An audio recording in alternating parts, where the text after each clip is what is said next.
Hammaga salom. Meni taniydiganlar, tanimaydiganlarga ham. Har doimgidek Kamina Samandar Kaganskiy. Buxorolik, ya'ni Kogon shahrida tug'ilgan Samandar Kaganskiy. Saturnni ko'rdim, Odilxonni ko'rdim, Tayson janglarini ko'rdim.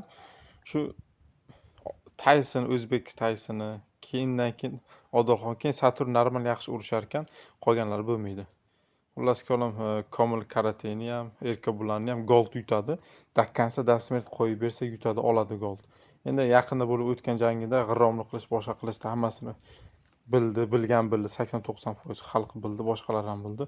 Pul o'ynaldi o'tda Muhammad Ali yutishini shu narsa sabab bo'ldi xolos. Hatto gold yakkama-yakka chiqqanda joyida yiqitib, sachib tekislab yuborardi, cho'tki qilib. Prosta nima bo'lmay qoldi, shu g'irromligi tufayli gold yutqazganday bo'ldi, lekin aslida yutqazmadi. Prosta o'yin bo'ldi xolos. Shuni bildiray degandim.